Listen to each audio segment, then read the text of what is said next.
Salut, c'est Régis de monréchaud.com. Dans cette vidéo, je veux vous présenter le réchaud Primus Express Spider. Alors, il fait partie de la catégorie des réchauds à gaz, mais une catégorie particulière puisque c'est un réchaud à gaz déporté et je vais vous expliquer pourquoi. Donc, dans cette vidéo, je vais vous présenter dans les moindres détails ce brûleur, les caractéristiques techniques, mais je vais aussi vérifier les informations du fabricant suédois Primus, qui est un spécialiste du réchaud depuis des décennies. Alors le Spider, il rentre dans la catégorie des réchauds de randonnée et de camping. C'est un réchaud qui reste relativement compact et léger. Il est annoncé à 200 grammes. Il est prévu pour un usage de une personne jusqu'à 4 personnes, puisqu'en fait le réchaud il va permettre une capacité de poser une casserole d'une certaine contenance. Voilà. En termes de puissance, ce réchaud génère 2000 watts. C'est-à-dire qu'il va porter 1 litre d'eau à ébullition en 5 minutes avec une casserole normale qui n'est pas optimisée. Et donc ça, c'est aussi une donnée qu'on va vérifier tout à l'heure dans la vidéo. Il a une consommation de gaz de 140 grammes à l'heure. Voilà pour ces informations. Le réchaud Express Spider est livré avec un système d'allumage piézoélectrique, c'est-à-dire que on va impulser en fait une petite étincelle qui va permettre d'allumer la tête du brûleur. Il est livré avec un sac de rangement robuste en nylon, solide, qu'on va pouvoir glisser dans un sac à dos ou des sacoches de vélo.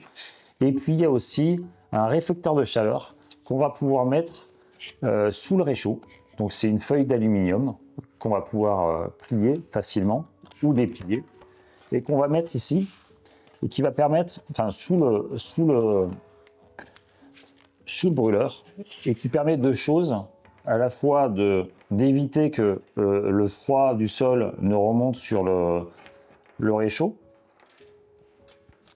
de stabiliser aussi le réchaud sur des sols un petit peu inégaux, et aussi d'éviter, mais ça c'est moins vrai, que la chaleur en fait se concentre sur le sol et n'abîme par exemple les petites mousses ou les herbes, et ça c'est quand même une donnée importante, notamment si vous êtes dans des lieux en montagne où la végétation est un petit peu sensible et fragile.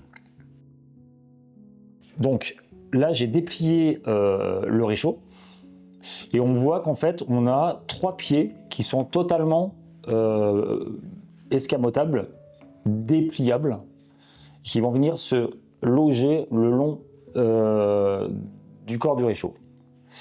Ce qui est très intéressant dans ces pieds, il y a 2 points, c'est qu'ils sont dentelés, donc on va pouvoir mettre une casserole dessus et le dentelage évite qu'en fait la casserole ne glisse sur le support de réchaud.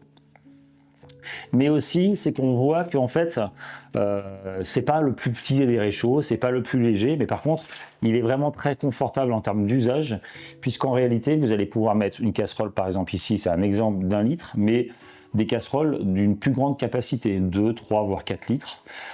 Idem pour les poêles à frire, et donc, c'est un vrai réchaud qui vous permettra soit d'être tout seul pour l'utiliser, soit jusqu'à 4 personnes.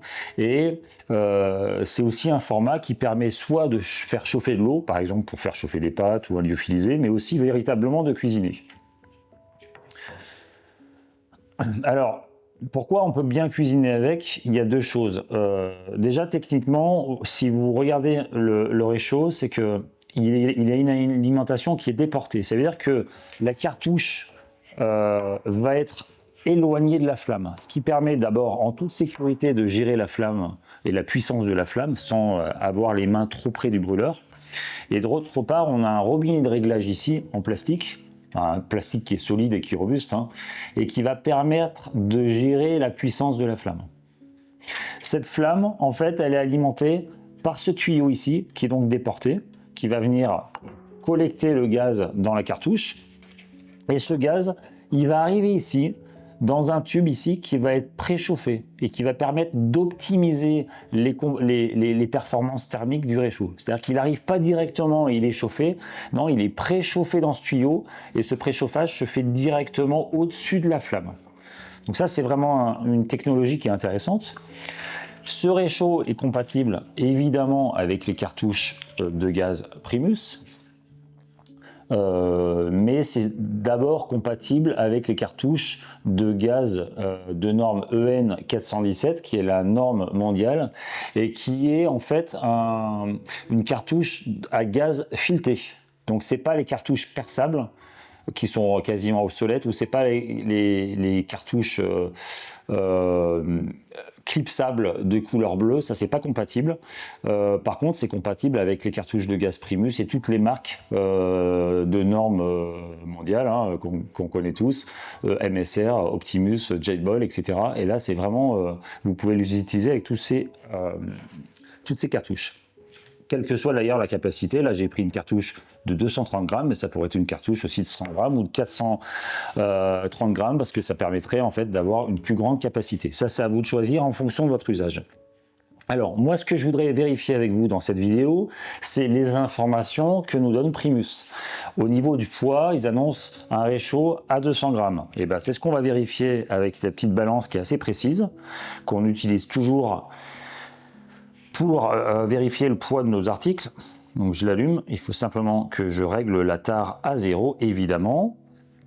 Et donc là, si je mets le réchaud, je suis à 193 grammes, donc c'est juste, sauf que je vais rajouter le réflecteur de chaleur. Là, je suis à 212 grammes, plus le piézoélectrique, j'arrive à 228 grammes. Donc le réchaud en soi, il est plus léger qu'annoncé. Par contre, avec les accessoires, on est à 228 grammes. Et si en plus, vous voulez amener la petite sacoche de rangement, alors je vais trouver une petite solution pour bien tout mettre. Et bien là, le total, on est à 270 grammes. Mais je répète que le réchaud lui-même, qui est tout à fait utilisable, il est à 193 grammes. Voilà, donc ça, c'est toujours les histoires des informations données par les fabricants. Mais moi, je trouve que c'est conforme par rapport au standard des points indiqués. Deuxième élément que je souhaite vérifier, c'est le temps d'ébullition. Avec une casserole normale, il est annoncé 5 minutes. Et ben on va le vérifier pour voir si effectivement, en 5 minutes, on arrive à porter 1 litre d'eau à ébullition. Donc, pour ce faire, je vais connecter la cartouche sur le robinet de réglage. Donc j'aime beaucoup ces réchauds parce que on le fait loin de la flamme et c'est vraiment pratique. Là, je vais allumer mon gaz, enfin ouvrir le gaz, utiliser le piezo, voilà. Donc ce qui est intéressant, c'est qu'on voit que la flamme, en fait, elle vient lécher le tuyau de préchauffage. Maintenant, je vais aller l'allumer à fond, donc dans ce sens-là. Donc on voit la puissance qui est quand même générée. J'ai mon petit chrono et mon calculateur de chaleur.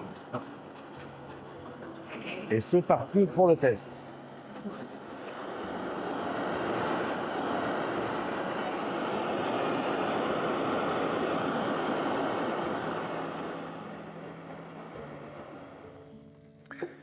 Donc 5 minutes 30 pour vraiment porter à ébullition 1 litre d'eau.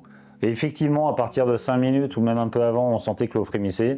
Mais dans des conditions normales, là on est chez monréchaud.com, on est à 1000 mètres d'altitude avec une température dans la salle, dans la pièce à peu près 19 degrés. Donc il faut compter entre 5 minutes et 5 minutes 30 vraiment pour être précis.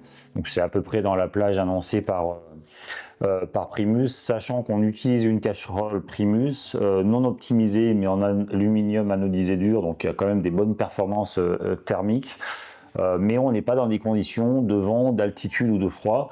Donc prenez un petit peu avec précaution ce temps d'ébullition parce qu'il peut augmenter quand vous serez dehors lors d'une sortie à vélo ou en randonnée.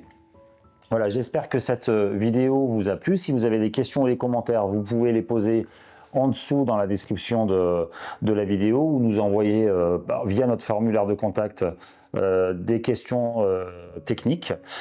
Vous retrouverez évidemment ce réchaud sur notre site www.monréchaud.com et en attendant de vous proposer d'autres vidéos, je vous souhaite de bien profiter du plein air, de cuisiner dehors et je vous dis à bientôt pour d'autres contenus. Salut!